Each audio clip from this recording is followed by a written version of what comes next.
dito kayo. Kasi kung lagi ang pastor,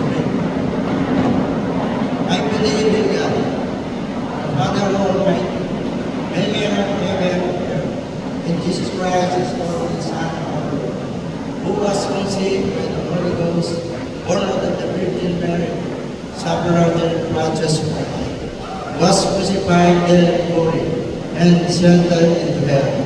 The third day He rose again from death. He descended into heaven and seated to the right hand of God the Father Almighty. From thence shall come just to pick the dead. I believe the Holy Ghost, the Holy Christian Church, the communion of sins, the forgiveness of sins, the resurrection of the body, and the life everlasting. Kantay po natin ang hinal number 80.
Lord God, Lord Jesus, and Lord Spirit, amang nasa langit, nagbuha ng dagat lupat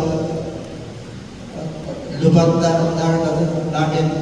Lord, kami nagpapasalamat sa lahat ng oras, salamat sa araw-araw, salamat lagi mo kaming ginagabayan, salamat sa iyong pagmamahal at binibigay ng biyaya at pag-aaruga. Kami patawarin mo, Lord, sa lahat ng aming makasalanan.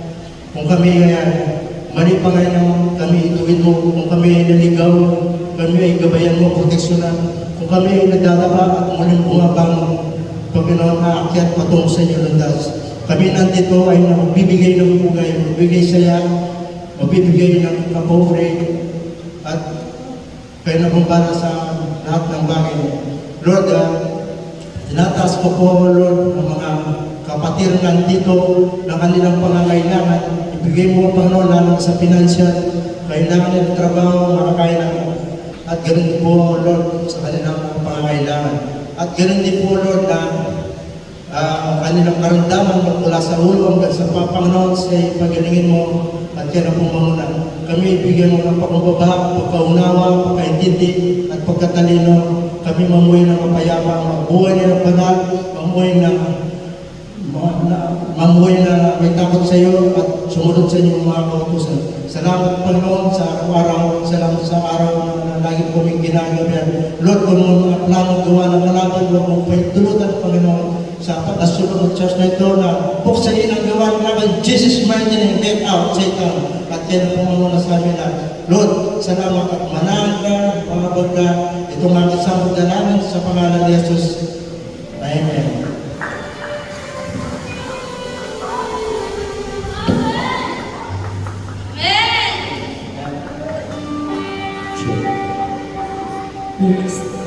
Ready na ba ang lahat na magpuri sa ating Diyos? Ay, mahina! Ready na ba ang lahat na magpuri sa ating Diyos? Pag sinabi mo ready na, sasabihin? Yes, yes! Ready na, ready na? Yes, yes! Tapos na ang pag-aakit natin sa ating Diyos. Amen?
Hindi po namin makikita sa mga tao. Ang tunay na pag-ibig ay makikita kay Kristo. Ngayong umaga, Panginoon, awitan ka po namin, aking hanap. Mga kapatid, naranasan mo mga pagsubok ngayon. Nahihirapan ka ngayon. Sumusuko ka na. Ayaw na. Tagaan na yung Diyos. At kanyang ibigay ang tunay na pag-ibig. O Diyos na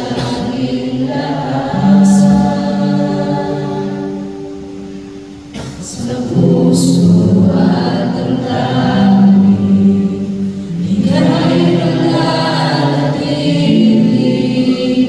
mula hanggang ang iyong pag-ibig. Nataturan ang iyong pag-ibig na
pala ako sa Diyos na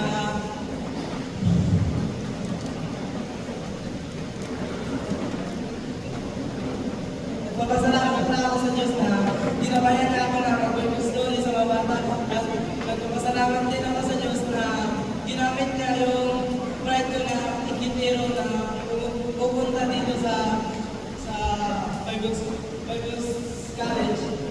At nagpapasalamat din ako sa Diyos na dinidinig niya yung mga pananalangin ko at magpapasalamat ko sa Diyos na dinidinig niya din yung pinag-pray ko sa aking buhay. Amen.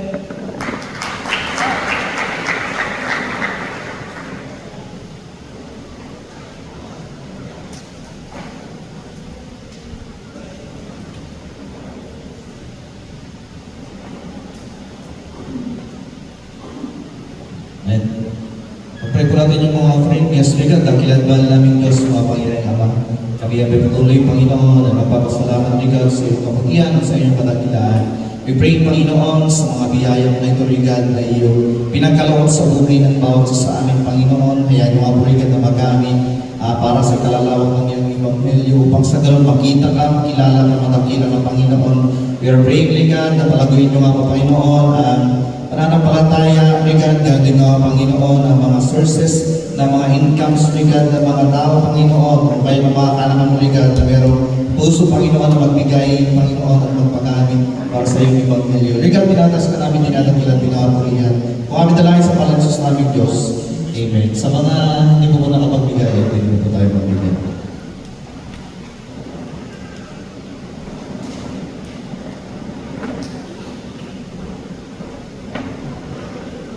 Please. Manatili pong nakaupo ang lahat at magbabuklat po kayo sa akin sa Book of Matthew, chapter 11, verse 1 to 6. Pagkatapos ng mga tagubiling ito sa kanyang 12 alagad, umalis si Jesus upang magturo at mangaral sa mga bayang malapit doon. Nakabilang muna noon si Juan na tagapagbautismo, nabalitaan niya ang mga ginagawa ni Kristo, kaya nagsuko siya ng ilang mga alagad upang itanong, kayo po ba ang ipinangakong darating o maghihintay na kami ng iba? Sumagot si Jesus, bumalik kayo kay Juan at sabihin ninyo sa kanya ang inyong naririnig at nakikita. Nakakakita ang mga bulag, nakakalakad ang mga pilay, gumagaling ang mga katongin, nakakarinig ang mga bingin, muling nabubuhay ang mga patay, at ipinapangaral sa mga mahihirap ang magandang balita.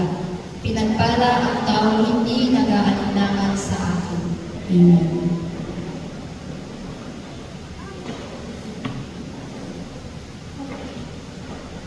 Amen. Magandang umaga po sa ating lahat. Amen. So, buti po ang ating Panginoon. Amen. Naniniwala po ako na mabuti ang Diyos sa buhay ng bawat isa sa atin. So, narito na tayo ngayon para pasalamatan siya, papurihan siya, at kakilain siya. Yan. So, yan.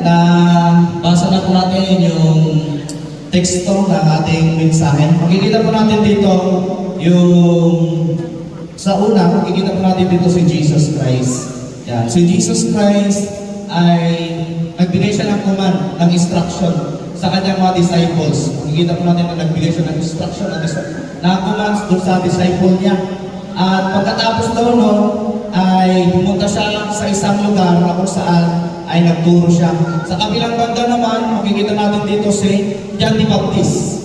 Yan. Si John the Baptist, siya po yung naka-promising. Yan. Siya yung nakatakda na magbibigay daan kay Jesus Christ. Pero kung titignan po natin dito, ay si John the Baptist ay nakakulong. Yan. So nakakulong po si John the Baptist sa time na to. Then nagbigay siya ng katanungan kay Jesus. Ano po yung tanong po niya doon? Sabi niya, when John, who was in prison, heard the deeds of the Messiah, he sent his disciples to ask him, are you the one who is to come, or should we expect someone else? Yan. So nagtatanong si John the Baptist na para bang hindi nakilala si Jesus Christ. Diyan po, Ikaw ba yung inaantay namin? Ikaw ba yung expect namin na darating? O meron pang darating? Baka hindi ikaw. Pero ang tinignan ko natin sa mga naunang mga pangyayari, si John the Baptist, kilala niya si Jesus Christ.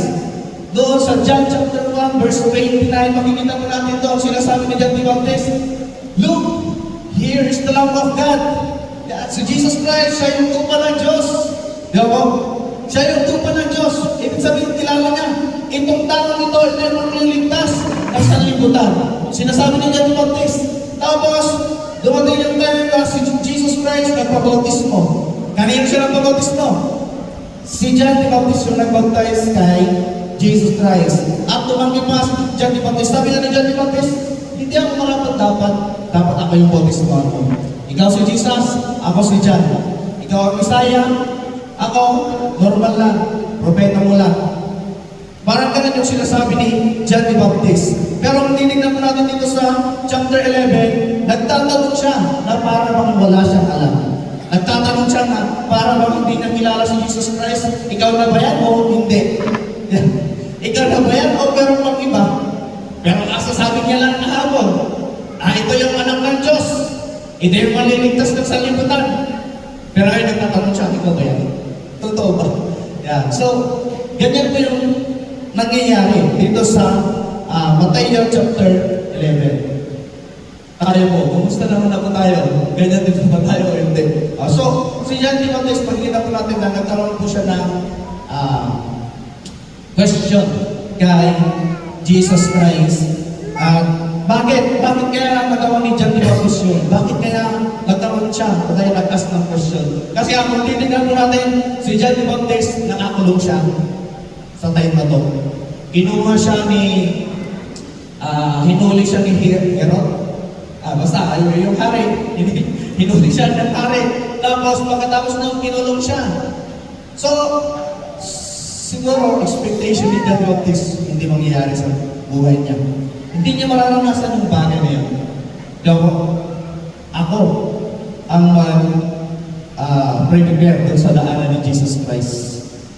Lingkod ako ng Diyos. Propeta ako ng Diyos. Nagpabautismo ako ng tao. Yan po si John the Baptist. Sometimes, expectation po natin sa mga sarili natin. Pagmula noong nanampalataya tayo sa Panginoon, in-expect na natin sa sarili natin. At minsan sinasabi natin by faith, hindi mangyayari sa akin yung bagay na ito. Hindi ako makukulong sa kalungkutan. Hindi ako makukulong sa kabiguan. Hindi ako makukulong sa kahirapan. Di ba? Ganyan ba yung mga expectation natin? Magmula noong nanampalataya tayo kay Jesus Christ, expectation natin, araw-araw okay, araw-araw maganda, araw-araw masaya. Di ba? Jesus Christ, nanampalataya kay Jesus Christ, magiging okay yung buhay mo. Di ba? Yun po yung mga expectation po natin. John the Baptist, nag-expected po siya ng gano'n. Baby, nag-expect siya. Bakit? Kasi ngayon, nagtatanong na siya, ikaw ba talaga yan? Jesus? Kasi ang alam ko, kapag ka nanampalataya ako sa iyo, Jesus, hindi ako makukulong. Kasi ang alam ko, kapag ka nanampalataya ako sa iyo, Jesus, hindi ako malulungkot. Ang alam ko, yayaman ako. Alam ko, kapag ka nanampalataya ako, magiging masaya ako. Magiging free. I am free. I am free to run. Hallelujah! We are free to run. Yan po si Jesus Christ. Binibigyan niya po tayo na freedom. Pero bakit? Ganito yung nangyayari. So, yung tema po natin ngayon, sabi niya, when things are not going well. So, when things are not going well. This time, things are not going well kay John the Baptist. Kasi meron siguro siyang expectation na hindi mangyayari sa kanya yung bagay na yun. Then, ano po ba yung mga nangyayari kapag hindi nagiging okay o kaya hindi nag-go doon sa expectation natin yung mga bagay? Ano po kayong nangyayari? Una po is makikita po natin dyan, confusion. Yan. So, nako-confuse po tayo. Una, nagpo-proclaim tayo. Di ba nakita niyo po yung Israel? Lumabas sila ng land of Egypt. Tara! Land of Canaan na tayo! Labas na tayo sa land of Egypt! Labas na tayo sa land of slavery! Hallelujah! Praise the Lord!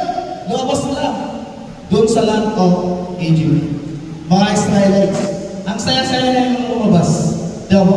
Pero nakita nilang hinahabol na naman sila ng mga ito. Nag-iyakan na naman sila. Diba? Makikita po natin. And so, lalong-lalo na nung nasa kalagitnaan sila ng disyerto. Nasa ilang sila. Ano pa yung ginawa nila noong nasa kalagitnaan sila? Sabi niya, balik na tayo sa Egypto.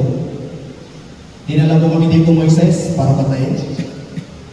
Hindi ka magwawagin. Babalik kami sa Egypto. Sabi ng mga Israelita, no? Babalik kami doon. Kahit alipin kami doon, okay lang. Kahit wala kami kalayaan doon, okay lang. Babalik kami doon. Bakit? Meron pagkain doon. So, nasasatisfy kami doon. Nakakakain kami ng maayos. Nakakatulog kami ng alas 12. Mabawan kami ng alas 3 sa magtrabaho. Okay na yun. Kaysa naman naglalakad tayo dito sa desyerto, wala kang makitang puno. Puro buhangin yung nakikita mo.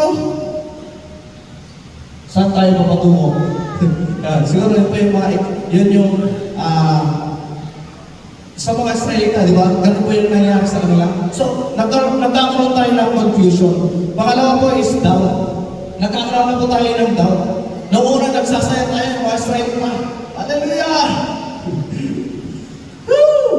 Dumaan sila doon sa dagat ng tambo, di ba? Doon, pinakita ng Panginoon yung kapangyarihan niya. Iunat mo yung, yung tungkol mo, sabi ni Lord kay Moises. Tapos itunat niya, nag-open po yung dagat. Diba? Makikita po natin. So, tuwang-tuwa sila. At nagsasayawan sila, nagkatakbo rin sila, nagkakantahan sila. Nung nakita nila na yung mga Egyptians ay nalunod doon sa dagat na yun. Sila nakalagpas sila doon sa dagat na yun na walang nangyari. So, nagkakantahan sila. Nagsasayawan sila sa time na to. Pero, dumating yung time na kung saan ay nakakaranas na sila ng pagod. Nakakaranas na sila ng paghihirap. Wala na silang masyadong makain. Puro mana na lang, iisa na lang, iisang putahe lang yung kinakain nila. Mana sa umaga, mana sa tanghali, mana sa gabi. Kinabukasan ganoon na naman yung nangyari sa mga Israelites. So, nag-doubt sila doon sa kapangyarihan ng Panginoon. Kaya kung sabi ni Moises, gusto niya ng karne? Sabi ni Moises, ibibigay ng Diyos sa inyo ang karne. Ay, sabi ni Moises. Yun, sabi ng Panginoon kay Moises, ibibigay ng Diyos sa inyo ang karne. Pero si Moises mismo na naglilig sa kanila, nag-doubt. Moises mismo na nakaharap sa Panginoon. Moises na nakarinig sa boses ng Panginoon. Si Moises na umakyat doon sa Mount Sinai, nag-doubt. Sabi ni Moises, kahit makunin natin lahat ng isda sa dagat, ay kulang pa yan. Diba? Sabi ni Moises, kahit makunin natin yung lahat ng isda sa dagat, ipunin natin lahat ng lahat na natin, mga alaga natin, kulang yan. Saan kami kukuha ng pagkain? Diskerte ko. Diba? Yan yung sinabi ni Moises. Pero sabi ng Panginoon, maikli lang ba yung gawin ko? Hindi ba kita kayang abutin? Hindi ba kita kayang tulungan? So, naniniwala po ako ngayon na sa mga kasamahan mo natin ngayon na may mga problema. Ito po yung tanong ko sa inyo. Hindi ka ba kayang abutin ng Diyos? Hindi ka ba kayang tulungan ng Diyos? Ano ba yung struggle mo ngayon? Ano ba yung pinagdadaanan mo ngayon na kung saan parang hindi mo na kaya nalampasan? Naniniwala ka bang hindi ka kayang abutin ng Diyos? Naniniwala ka bang hindi ka kayang tulungan ng Diyos? Dahil nakita mo na, sinubukan mo na, humingi ka pa nga ng tulong sa ibang tao, sa kaibigan mo, sa pamilya mo, kahit saan ka na lang humihingi ng tulong. Pero walang nakakatulong sa'yo, walang solve ng problema mo. So kapag kahingi ka ng tulong sa Diyos, hindi hindi ka kayang tulungan. Yan. So, yan, nagkakaroon po tayo ng doubt. Kapag yung mga bagay na nangyari sa atin ay hindi siya nag-go based dun sa expectations po natin about sa pananampalataya natin. Pananampalataya naman tayo. Nagtiwala naman tayo. Naniwala naman tayo. Pero bakit hanggang ngayon wala pa rin? 1 year na ako nag-pray. 2 years na. 3 years na. 4 years na. Hanggang kailan na ako nag-pray, Lord? Kaya ganyan yung pinag-ano po natin minsan kapag nagdadaan po tayo. Then, pangatlo, magkakaroon po tayo ng questions. Yun na yun. Hanggang kailan na ako nag-pray, Lord? Talaga bang ganito na? Hanggang ganito na? Niligan niyo po si, pangalan nito? Yan, si John the Baptist. Nag-ask siya ng question. Ikaw ba yan? Ikaw ba yan? Bakit nakakulong ako? Ikaw ba yan, Jesus? Bakit nakakulong ako? Bakit nandito ako sa kulungan? Ikaw ba yan? Yan. Diba? Ganyan tayo minsan. Ikaw ba yan, Lord? Bakit nakakulong ako? Bakit malungkot ako? Bakit nahihirapan ako?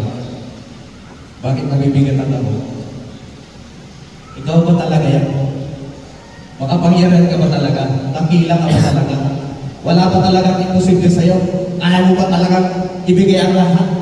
Ikaw ba talaga ang buhay? Ikaw ba talaga ang liwanag? Nasa tingin mo, Lord? Wala akong kasama. Mag-isa lang ako ngayon na lumalaban. Di ba? Ganyan po yung, ano natin yan? Yung, mga questions natin minsan. Mag-isa na lang ako na lumalaban.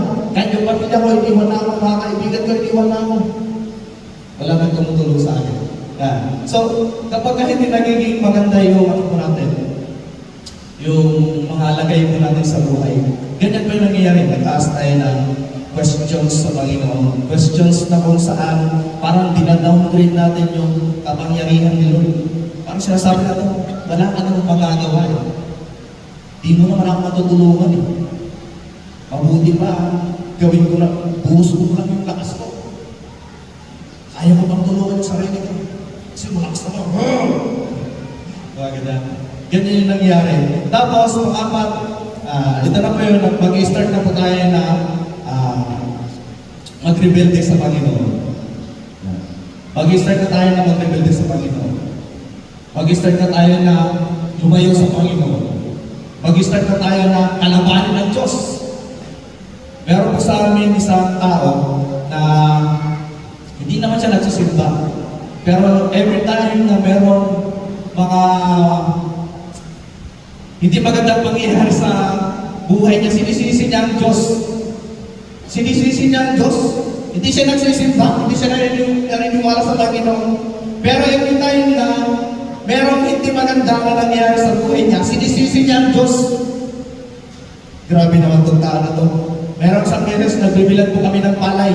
So sabi kasi maraming palay. So nagbibilag po kami.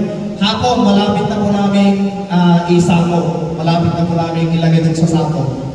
Ay, hindi pa namin nalalagay sa sako, biglang umulan. Tapos naulanan nyo, palay niya. Nabasa yung palay niya, nalunod yung palay niya. Galit na galit siya. Nagsisigaw siya doon sa yung malawak na pilaran. Nagsisigaw siya sa gitna. Pinapagalitan niya yung Diyos. Pinapagalitan niya talaga yung Diyos. Nagagalit siya sa Diyos. Ngayon yung taong yun, ano na po siya, hindi siya makapagsalita. Yung taong yun, hindi siya bingi. Hindi siya makapagsalita siya. Pero ngayon yung taong yun, bingi na siya. Hindi na siya makarinig. At kahit nabigyan ng hearing aid, hindi na siya makarinig. Kahit palagyan ng hearing aid yung tenga niya. So, ganyan yung nangyayari sa atin minsan. Di ba? Minsan kapag hindi maganda yung natin, nagre-rebelde na tayo sa Panginoon. Mga responsibilities na meron tayo sa ministry, binibitawan na natin. Bahala ka na dyan. Kaya mo naman yung Lord, makakahanap ka naman ng iba, di ba? Bahala ka na. Di ba, ganyan? ano na tayo? Party-party na tayo, Lord. Sa'yo, ikaw, ako. Kung saan mo gusto mong punta, punta ako doon. Kung ano yung gusto mong gawin, gagawin ko. Bahala ka na! Di ba ganyan yung nangyari sa atin? Nagre-repent po tayo sa Panginoon. Kung nandyan lang sana mo si Lord, gusto mong makipagsuntukan eh. Halika, suntukan tayo! Yan. Pero, totoo po yan. Di po ako nagbibiro. Nararanasan ko ng bawat isa sa atin yan. So, naranasan ko din yan, kaya alam ko. Yan. So, hindi ibig sabihin na, kaya pastor ko ako, di ba? Pero hindi ko na ginagawa ngayon, ha? Baka sabihin nyo. Noon, siyempre, nung nag-aaral pa ako, may ganyan talaga na pangyayari. Yan. Ngayon, hindi ko na ginagawa. Minsan nagagalit. Siyempre, nag-aaral pa rin, nagtatampo pa rin ako sa Panginoon, nasasaktan pa rin ako. Yan. Pero, kung kaya natin pigilan mo natin, huwag po tayo mag-rebuild din. Tapos, panglima ay sumusuko na lang tayo. Susuko na lang. Ihinto na lang. Tigil na. Tama na. Nakakapagod na. Diba? Ito yung mga nangyayari sa atin. Nakita niyo po si Elijah. Sabi niya, Lord, kunin mo na ako. Pagod na ako. Hinahabol ako ng mga hari ng Israel. Kaya wala siyang ginawa, natulog lang siya. Hindi ako kakain. Sabi ni Elijah, tulog lang. Tulog tayo, wala na kayo dyan. Ganun ko yung nangyari kay Elijah. Si Elijah, great prophet, di ba? Si Elijah, sobrang dakilan niya ng propeta. Napakaraming miracles na nangyari. Nasaksihan niya yung kadakilaan ng Panginoon. Siya pa mismo yung nag-perform doon sa kadakilaan ng Panginoon. Pero dumating yung time na nag-give up na rin siya. Nagsusurrender na rin siya. So, ganyan po yung nangyayari sa atin. Kapag hindi nagiging okay yung situation po natin, o kaya yung circumstances po na buhay po natin, marahil naranasan nyo na to, marahil nasububon niya natin to, yung mga bagay na to, na-experience natin yung mga bagay na to. So, ano po yung kailangan po natin gawin? What are the best things to do? Yan. Despite na meron po tayong circumstances, despite na meron, ganito tayo, nag-struggle tayo ngayon, despite na nahihirapan tayo, ano ba yung best things to do? Meron lang po akong dalawang isi-share. Una po ay, kailangan po nating mag-inquire.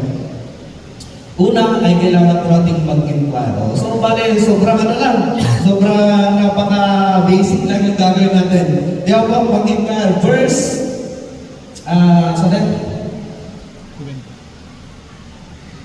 Verse 2 and 3. Sa verse 2 and 3, sabi niya, when John, who was in prison, heard about the deeds of the Messiah, he sent his disciples to ask him, are you the one who is to come? Or should we expect someone? Yan. At least, kahit na merong doubt yung question niya, nag-ask pa rin siya ng question sa Panginoon. Nag-inquire pa rin siya sa Panginoon. Di ako, napaka-importante na nag-ask tayo ng question o kaya nag-inquire tayo sa Panginoon. Bakit? Sasagutin tayo ni Jesus Christ. Ano pa yung sagot ni Jesus Christ dito? Sabi niya, Jesus replied, go back and report to John what you hear and see. Yan. So, kailangan po natin mag-inquire sa ating Panginoon. Kapag ka naliligaw ka, kapag may pupuntahan ka at hindi mo alam yung pupuntahan mo, nag-google ka na, naligaw ka pa rin. Di ba? Nag-google tayo, naliligaw tayo. Yan. So, ano ba yung best thing na gagawin mo natin? Nag-i-inquire tayo, di ba? O kaya, nag-ask tayo ng question dun sa mga tao, dun sa gilid ng daan, titingin ka ng tao doon, tapos, kuya, pwede kong magtanong. Ano yung tanong mo? So, saan ba yung papunta dito? Saan ba yung papunta? O, dito, punta ka dito, kanan ka, tapos kaliwa, tapos kanan, tapos kaliwa ulit. Yun na yun. O, sasabihin na, ng kuya na yun. So, dapat na nag-i-inquire tayo sa Panginoon, nagkakaroon po tayo ng direction. Yan. So, habang nag-i-inquire tayo sa Panginoon, nagkakaroon tayo ng direction.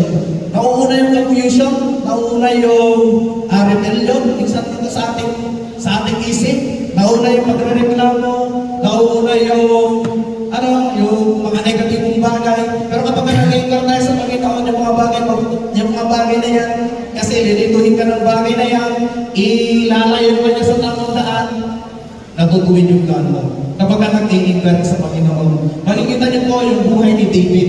Lagi po siya nag-i-inquire kay Lord. Kahit na nasa pastulan siya, kahit na nagpapastol siya ng tupa, doon sa bukid, nag-i-inquire siya sa Panginoon. Lumalapit siya sa Panginoon. Kaya naman si David, napaka-victorious niya ng king. Diba? David, napaka-victorious niya ng king. Bakit? Kasi meron siyang direction. So, saan tayo mag-inquire? Kanina tayo mag-inquire? Kailangan mag-inquire tayo doon sa may alam.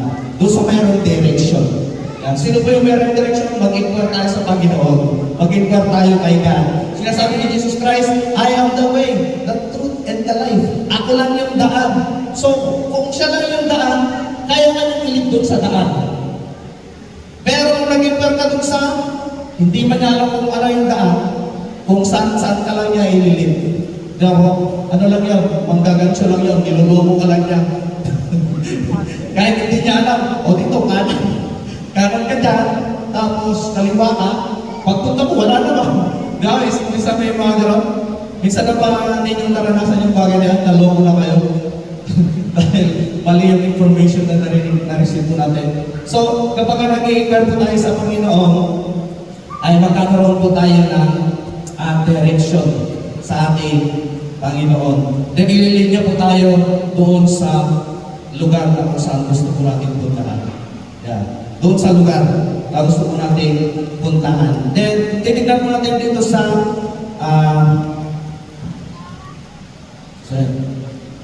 sabi niya, those who inquire cannot be stumbled. Kapag nag-inquire po tayo, hindi po tayo basta-basta na-stumble. At never po tayo na-stumble kapag nag-inquire tayo kay Jesus Christ. Bakit? Sasabihin niya sa iyo totoo. Ililingkin niya sa katotohanan. Ililingkin niya sa tamang daan. Yan. Paano po natin hinaharap yung mga struggles po natin sa buhay? Paano po natin hinaharap yung mga circumstances natin sa buhay? Lumalapit ba tayo sa Panginoon? Nag-i-inquire ba tayo sa Panginoon? Nag-aas ba tayo sa Panginoon? Sinasabi ni Jesus Christ, ask and it will be given to you. Knock and the door will be open. Di ba? So, lumapit ka lang. Mag-inquire ka lang sa akin. Nandito ako para siyang information desk. Di ba si Jesus Christ? Ano ba yung kailangan mo? Ano ba yung gusto mong malaman? Lapit ka lang. At sasagutin kita. Yun po si Jesus Christ. Minsan, hindi po tayo lumalapit sa Panginoon. Kaya naman minsan, kapag nagkamali tayo, sinisisi pa rin natin yung Panginoon. Diba? Nagkamali ka. O, kasalanan mo to, Lord. Ikaw naman yung gumawa. Hindi naman kasalanan ni Lord yun. Hindi ka kasi nag-inquire. Hindi ka kasi lumapit. Hindi ka kasi nag-ask ng guidance. Hindi ka kasi nag-ask ng tulong sa Panginoon. Kaya nangyari sa iyo yung bagay na yun. So, napaka-importante po na nag-i-inquire po tayo sa ating Panginoon para magkakaroon po tayo ng direction. Yan. Pangalawa po, para hindi po tayo matagal. So, every time na meron po tayong circumstances, yung una-una po natin gagawin is sumunod sa Panginoon. Dapat lumunod po tayo sa Panginoon. Dapat po ay lumalapit po tayo sa Panginoon. Yan. Kapag meron pa tayong circumstances. Huwag po tayong gagawa ng sarili nating pamamaraan. Bakit yung pamamaraan po natin ay ma-fail? Kung hindi po ito in-line kay Lord. Yan. So, pangalawa po, ang kailangan po natin makita o kailangan po natin gawin kapag nasa time po tayo na nasa circumstances po tayo, sabi niya, witness. Pangalawa, kailangan po natin mag-witness. Kailangan natin mag-witness. Witness. Kailangan maging bukas yung ano natin, yung mga mata po natin. Tingnan po natin doon sa verse 4 hanggang 5. Ito na nung nagtanong si John the Baptist, pamamagitan ng kanyang mga alagad. At ito yung sagot ni Jesus Christ. Sabi niya, Jesus replied, go back and report to John what you hear and see. The blind receive sight. The lame walk. Those who have leprosy are cleansed. The deaf hear. The dead are raised. And the good news is proclaimed to the poor. Ito yung sinabi ni Jesus Christ kay John the Baptist. Sabihin mo kay John the Baptist, nakakalakad yung pilay. Yung bingi, nakakarinig. Yung pipi, nakakapagsalita. Yung patay na bubuhay. At naipapahayag yung salita ng Diyos. Ito yung gusto mong makita ni John the Baptist. Naniniwala ba kayo kung hindi nakita ni John the Baptist to? Nakita niya to. Nakita ni John the Baptist. Nasaksihan niya to. Kaya naman sinasabi ni John the Baptist, ito na yun. Ito na yung tupa ng Diyos. This is the Lamb of God. Ito na yung kinantay natin. Ito na yung Messiah. Ito na yung Kristo. No? Bakit? Nasaksihan ni John the Baptist yun. Pero pinapaalalahanan siya ng Panginoon ngayon. Ulitin mo ito. Kaya John the Baptist, nakakita ang bulan, nakakarinig ang bingin, nakakapagsalita ang bibig. Sabihin mo sa katabi mo yan. Ano ba? Oops, saglit. Tanongin mo lang, ano bang problema mo ngayon? Tanongin mo yung katabi mo. Oh, sinabi mo niya o hindi? Oh, kahit na hindi niya sabihin niyo, ano sabihin niyo? Nakakakita ang bulan. Nakakalakad ang pilay. Nakakarinig ang bingi. Nabubuhay ang patay. Ano yung problema mo ulit? Tarin mo, ano yung problema mo ulit? Yan. So, alam nyo na kung ano yung sagot. Kailangan po natin ma-witness yung kadakilaan ng Panginoon. Nakita niyo na ba yung kadakilaan ng Panginoon? Naranasan mo na ba yung kadakilaan ng Panginoon? Baka naman hindi mo pa nararanasan, kaya hindi ka pa lumalapit sa Panginoon. O kaya baka nakalimutan mo kasi tabunan ka na ng problema. Kaya hindi ka na makalapit sa Panginoon. Nagdududa ka na lumapit sa Panginoon kasi mas malaki na yung problema dun sa hinaharap mo. Di ba? Baka naman, kailangan mo lang buksan ulit yung mata mo. Kailangan lang natin mag-witness ulit yung kadakilaan ng Panginoon. Noong tawag doon, joint fellowship na po nag-testify yung pastor. Grabe yung testimony mo niya, di ba? Dalawa ko yung testimony niya ng miracle na nangyari sa buhay niya. Tapos pagkatapos ng testimony, parang wala lang. Grabe, sabi ko, walang nakita yung napakaraming tao. Ilan tayo ng 600 na higit. Pero wala man lang nag-amen. Wala man lang nag-praise the Lord! Bakit? Hindi na nila nakita yung ginawa ni Jesus Christ doon sa testimony ng pastor. Nakakalungkot lang na nandito tayo, pero hindi natin nakukuha yung tunay na dapat natin makuha. Diyaw, bakit ka kaya nandito ngayon? Bakit ba tayo nandito ngayon? Siguro nagpapahinga ka na. Nagpapahinga lang tayo kasi pagod na tayo. Kaya ka nandito ngayon. O kaya, nahiya ka kasi tatanungin ka ni Pastor eh. Mamaya eh. Bakit wala ka kanina? Nahiya ako. Punta ako. Simbahan. Diba? Ganyan minsan. Bakit tayo nandito? Yan. So, laging sinasabi po ng mga preachers po natin, kailangan po natin mag-expect pagka pupunta tayo doon sa kapag meron tayong pupunta. Especially kapag meron pupunta tayo doon sa simbahan. So, nakikita mo ba at nare-receive mo ba yung tama na makita at ma-receive kapag ka nandito ka sa simbahan? Nakikita ba natin? Kailangan po natin makita yun. At kailangan po natin ma-witness yung kadakilaan ng Panginoon. Kailangan po natin ma-witness yung kadakilaan ng Panginoon kay Jesus Christ. Nagpasalamat ka ba sa Diyos kaninang umaga nung gumising ka kasi gising ka pa? Malakas ka pa? Masaya ka pa? Yung song leader ko natin kaninang umaga, gumising ko siya, hindi na siya makabangon. Kaya, munti ka na namin palitan. Yan pa yung song leader ko natin kanina. Pero nakita nyo naman, tumatalon siya. Sumasayaw siya. Sa Panginoon. Pero, masakit pa rin yung likod niya. Masakit pa rin yung likod niya. Ginawa niya yung bagay niya. Kapag nawi-witness natin yung katakilan ng Panginoon, hindi pwede hindi natin ibigay yung buhay natin. Kahit na meron tayong kapagsahan. So, kailangan mo natin makita yung buhay, yung katakilan ng Panginoon para maibigay natin yung buhay natin. Kahit na mahina tayo, kahit na meron tayong kabagsanan, kahit na hindi tayo makalakad, kahit na hindi tayo makakita, kahit na hindi tayo makarinig. Yan. Kapag na-witness po natin yung katakilaan ng Panginoon, ay yung mga bagay na hinaharap natin ngayon, mga bagay na meron tayo ngayon, ay hindi natin parang maaalintana. Yan. Hindi natin mapapansin na, may problema pala ako ganito. Bigla, wala na pala yung problema ko. Nag-testify sa yung kasama ko, di ba nagkaroon din ako ng ganyan, pero hindi ko man nararamdaman, hindi ko naman naranasan. Hindi ko naman, parang wala ba, hindi man siya big deal sa akin. Bakit? Kaya na-witness po natin yung katakilaan ng Panginoon. Yan, sa mga may problema po ngayon, sa may mga nabibigat na, nahihirapan, naniniwala po ako na kaya kayong i-reach out ni Lord. At gusto niya kayong i-reach out. Gusto niya po tayong puntahan dun sa mga bahay natin. Unang-una, doon sa verse 11, si Jesus Christ, sinend niya po yung disciples niya. Ano ba yung sinabi ni Jesus Christ sa mga disciples niya?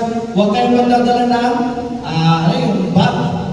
Baka may bulsa kayo doon. Huwag kayong magdadala ng bag. Punta lang kayo sa mga bahay. Ano yung sinabi ni Jesus Christ? Magpagaling kayo doon.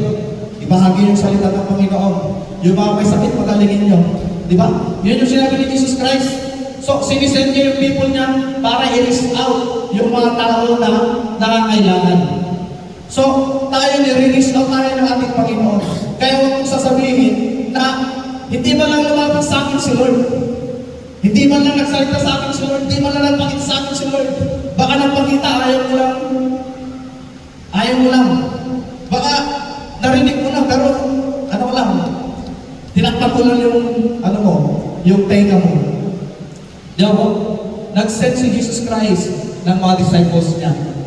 Intention. Ibig sabihin, intentionally, na gustong ibigay ni Jesus Christ yung healing sa mga tao na merong karamdaman. Intentional, na gusto kayong tulungan ng Panginoon. Di ba? Si Jesus Christ, pinadala ng Ama, sabi niya, para sa sanlibutan. Intentional. Hindi lang nagkataon. Nahulog si Jesus Christ, papadala na kita dyan sa earth. Nahulog ka dito sa lahat. Hindi siya nahulog. Si Jesus Christ, diba po? Intentional yung pag-ibig ng Diyos. Intentional, hindi siya nagkataon. Dapat, yung pagsimba mo, hindi rin intentional. Hindi rin nagkataon. Dapat hindi rin nagkataon. Kasi kahapon pa lang, plinamplano mo na, magsisimba ka. Dapat intentional yung love mo kay Lord. Intentional na gusto mo siya makita. Intentional gusto mo makilala, Lord. Kaya minsan, nag-pray tayo, magpakilala ka sa akin, Lord. Pero ikaw mismo, lumalayo ka. Magpakilala ka sa akin. Pakilala ka sa akin, Lord. Pakita ka sa akin. Pero, never na nagbigay ka ng intention. So, yung intention natin dito, yung sacrifice natin, di ba po? Yung mga kasama mo naglalaro dyan, gusto mo makita si Lord, mag-pray ka, di ba? Dapat, gusto kita makita, Lord. Hayaan mo sila, maglaro sila. Mag-pray ako, magbabasa ako ng salita ng Panginoon. Bakit gusto kitang makita? Gusto kitang makilala. Gusto natin makilala ang Panginoon, gusto natin siya makita, gusto natin maranasan ang katakilaan ng Panginoon. Pero, wala yung intention natin. Diba po? Hayaan lang natin si Lord, inaantay lang natin si Lord. Lord, come on. Bumagsak ka na. Holy Spirit, I need you. Kailan mo ibibigay? Hindi ka naman nagpipray. Kailan ibibigay ni Lord yung Holy Spirit? Yung baptism ng Holy Spirit. Hindi ka na nagbabasa ng Bible. Pero inuutusan mo lang si Lord, bagsak mo na sa akin, Lord. Gusto ko lang maranasan. Ganyan po yung nangyayari sa atin, minsan. So, kailangan intentional lahat ng ginagawa po natin. Bakit? Kasi intentional yung love ni Lord. Gusto ka niyang i-reach out. Yan. Gusto ka niyang makilala. Gusto niya makipagkaibigan sa iyo. Gusto ka niyang tulungan. Ito po ang ating Panginoon. Yan. Sabi niya, in times of circumstances, do not be stumbled. In times of circumstances, do not be stumbled. Kapag nasa circumstances tayo, dapat hindi tayo na-stumble. Sinasabi ng Mateo chapter 11 verse 6, blessed is anyone who does not stumble on account of me. Blessed is anyone who does not stumble on account of me. Sabi niya. Yan. So, baka may mga mali tayong expectation, kaya na-stumble tayo. Expect natin na hindi na tayo, excuse na tayo sa mga bagay na mahihirap, mga bagay na mabibigat. Yan. So, lagi natin kinakanta yung awitin na yung sabi yung I am free. Hindi ko alam, mga nagpagdadalawang buwan na halos linggo-linggo, I am free. Bakit kaya? So, gusto tayong palayain ng Panginoon. Ito yung mensahe ni Lord. I am free. Gusto kang palayain ng Panginoon. Bakit? Kasi para lang si John the Baptist, nakakulong na yun. At di ko alam kung nagre-reklamo ka na. Di ko alam kung gusto mo nang lumayo sa Panginoon. Di ko rin alam kung ano yung iniisip mo ngayon. Pero sinasabi ng kanta, I am free. Di ko yung nakakantayin natin. Ayun po natin yung walang mahirap sa iyo. Ayun mo lang po ako walang mahirap sa ating Panginoon. Kaya niya po tayong tulungan.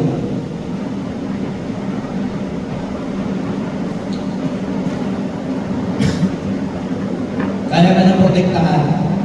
Kahit na nanganganib yung buhay mo, protektahan ka ng Diyos.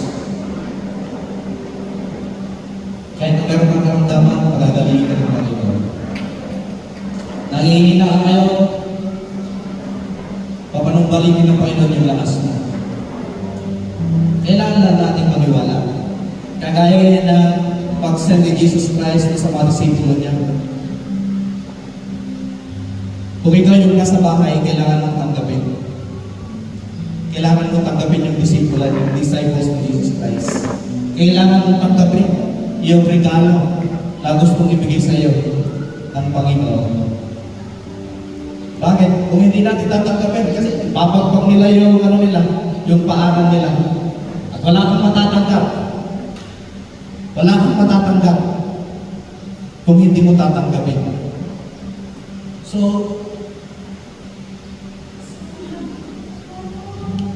kailangan po natin tatanggapin yung pag-ibig ng Diyos.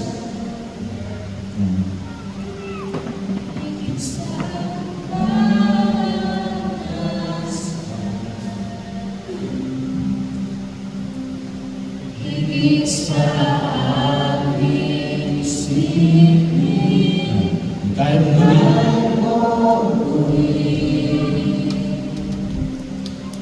Higit sa aking kalakasan,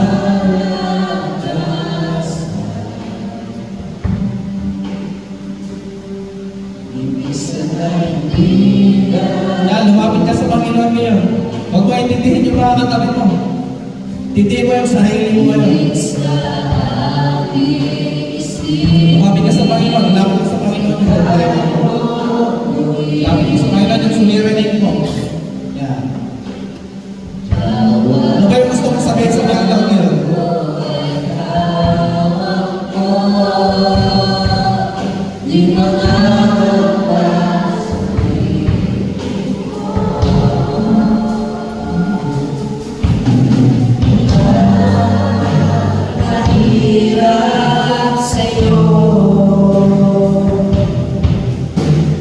Walang mahirap sa ating Panginoon.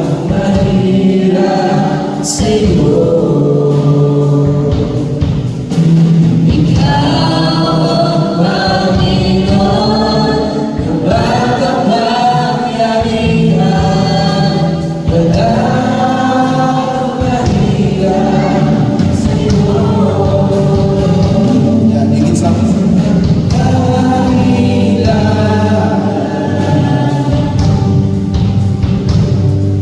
Higit sa aking karanasan.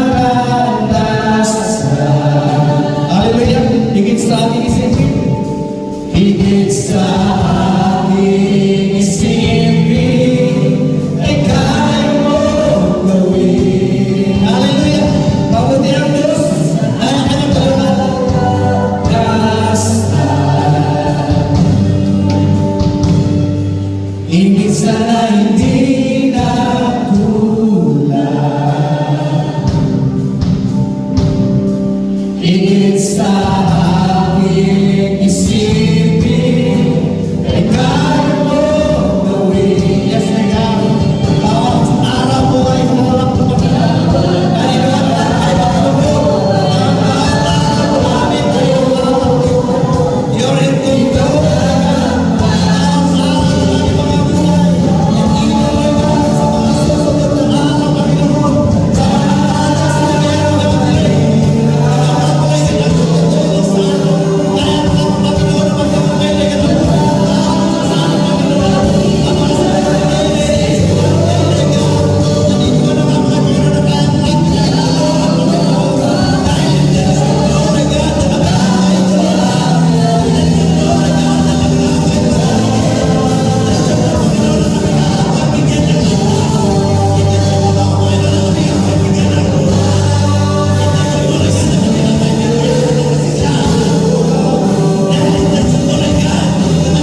naniniwala nga po kayo, Panginoon, na ang tanging daan matatanggap po namin, Panginoon, at sa katagumpayan at ang mga pagpapalo na yung pinangalan, Panginoon, kaya maniwala sa inyo. Lord, tulungan niyo po kami na maniwala, tulungan niyo po kami na manampalataya, tulungan niyo po kami na manahanap, Panginoon, sa iyong kadakilaan at sa iyong kapangyarihan, Panginoon. Kaya nga po na makita po namin ito sa aming mga mata, marinig po namin ito sa aming mga tenga, Panginoon, at maranasan po namin ito personally sa aming mga buhay. Upang sa ganun, Panginoon, ay patuloy po namin ito sasaksihan at patuloy po namin ito ibabahagi, Panginoon, sa iyong mga anak. Ligat, tinatas ka namin, tinatagila, pinapulihan ito sa bawat pagkatapat. Mga dalangin sa pangalan ng Diyos namin, Diyos. Amen. Yan. God bless po sa ating lahat.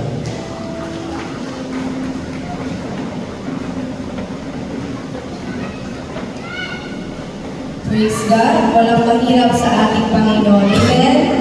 Amen. Talagang walang mahirap sa Kanya. So, dadapat na po tayo sa ating mga announcement. Una-una po muna sa lahat, magbigay po tayo ng appreciation sa bawat tumulong hanggang sa matapos ang ating celebration of love. Praise God! Palapakan po natin ang buhay ng bawat isa. Amen. And reminder po sa bawat isa po, ang MSCC po ay no celebration of love program. Dahil sa sobrang busy at tuloy-tuloy po ng ating mga events. At kailangan din po natin mag-prepare. So next event will be Holy Week and Resurrection Sunday. At ito po ay mag-discuss on March.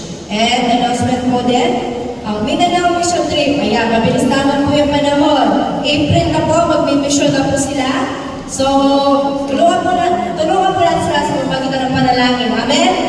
Amen. Panalangin po natin ang kanilang misyon, ang kanilang pagbiyahe, ang kanilang mga kakailanganin. At bilang isang simbahan, makisalit po tayo ng mag-raise ng funds para sa ikatutulong po ng kanilang mga kakailanganin nila sa mission. Amen?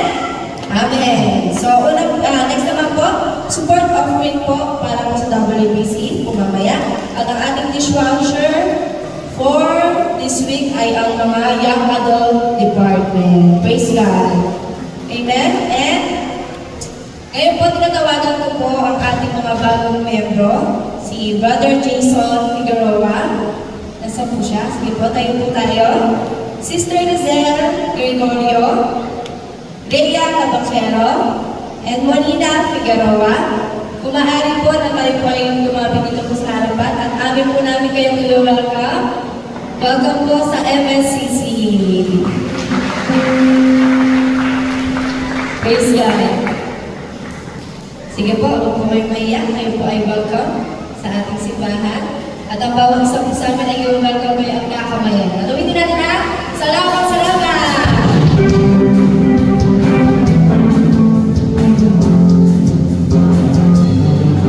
Ito po yung pinatag po. Sumingin.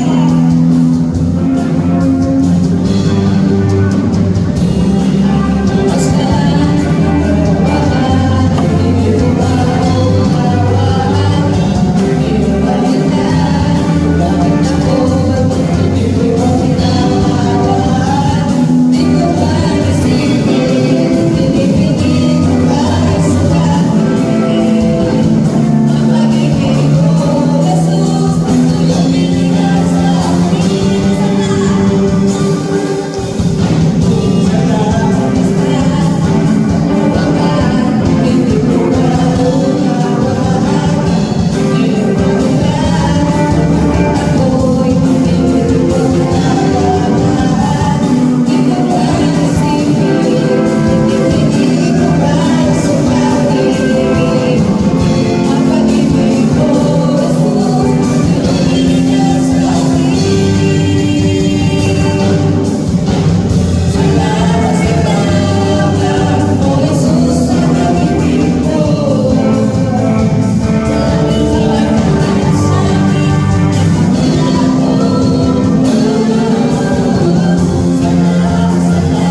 Let's pray, Panginoon, maraming pong salamat sa buhay po ni Brother Jason, Sister Lizelle, Sister Rhea, at Sister Monica, Panginoon. And Lord, naniniwala po kami na wala sa din sa iyo, na narito po sila dahil may purpose, Panginoon. Dinadalangin po namin na hindi lamang po ito ang unang huli na amin sila makakasama na naglilingkod sa iyo, na sumasamba sa iyo, kundi Panginoon, hanggang sa muli mong pagbabalik, Panginoon, namin sila makakasama na nagpupuri at sumasama sa iyo. At patuloy niyo po sila pagpalain na kung saan magkakaroon sila ng malalim na relasyon sa iyo at makikilala ka, Panginoon. Maraming salamat sa buhay po nila sa pangalan ni Jesus. Amen. Alin na po tayo umatot. Salamat po. And meron po tayong support offering para sa mga WBC students. So patuloy po tayo mag-extend ng support sa kanila. Yan, awitin po natin yung pagbigyan.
buhay ng bawat estudyante ligat ng Whitestone Bible College. Pagkakaligan lang siya patuloy na kumilos sa kanilang mga buhay, patuloy po silang i-train, i-raise ang Pinoon Panginoon ayon sa inyong kalooban at ayan ang mga Panginoon. Magamit ang kanilang mga buhay upang sa ganun ay papurihan at magkilahin ka Panginoon. Sa mga buhay ng bawat isang nagbibigay, ay ang praying ligat na patuloy mo extend Panginoon ang iyong nagpapapala ng kamay upang sa ganun pagpalain Panginoon ang kanilang mga buhay, ang kanilang pamilya, ang kanilang mga trabaho. Tinatas ka namin, tinatawag namin na Korea. Kung kami dalangin sa pangalan ng Jesus namin Diyos. Amen. Meron daw po tayo video na papato.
Amen. Yan. Praise the Lord. Natapos po natin yung celebration of love.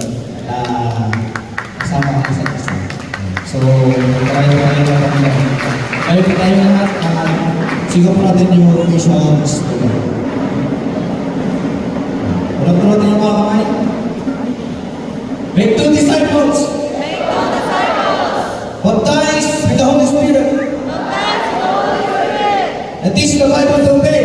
Teach the Bible to obey. Amen. Sabi po natin yung the Lord's Prayer.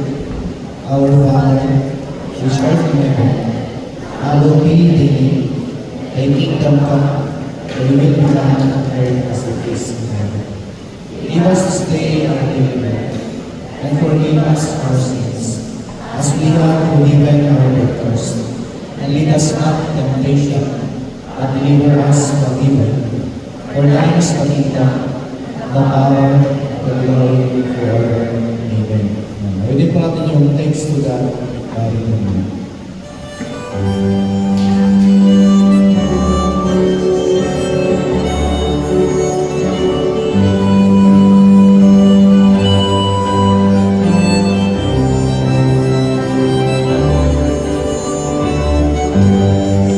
Thanks to God for my Redeemer. Thanks for all the best provide. Thanks for touch, the battle memory. Thanks for Jesus by my side. Thanks for blessed anointing springtime. Thanks for dark and daily fall. Thanks for tears I never forgotten. Thanks for peace within my soul. Thanks for breath and thou hast answered. Thanks for what thou hast denied. Thanks for storms that I have weathered. Thanks for all thou dost supply. Thanks for pain and thanks for pleasure. Thanks for comfort in despair. Thanks for grace that none can measure. Thanks for love beyond compare.